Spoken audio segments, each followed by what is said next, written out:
Now that we have mounted the UP3292 device, it is time to power it on.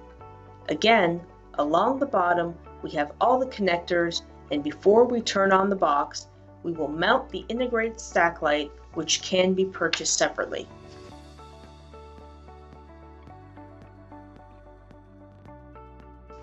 Now that our stack light is tightly secured, we can take the power cord, which is a 4-pin mini change connector, and simply screw it on to the box.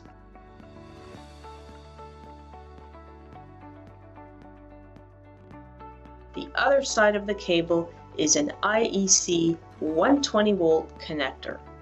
With the power supply now connected, the screen has come on and the device is currently booting up.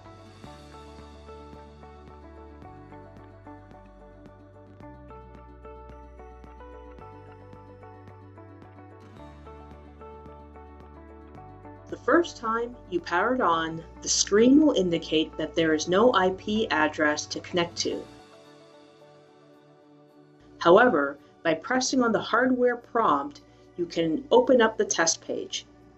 You then click Active Mode. You may then also proceed to test the lights or the buzzer.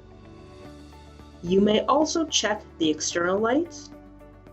So in this case, we can see the stack light turn on and turn off.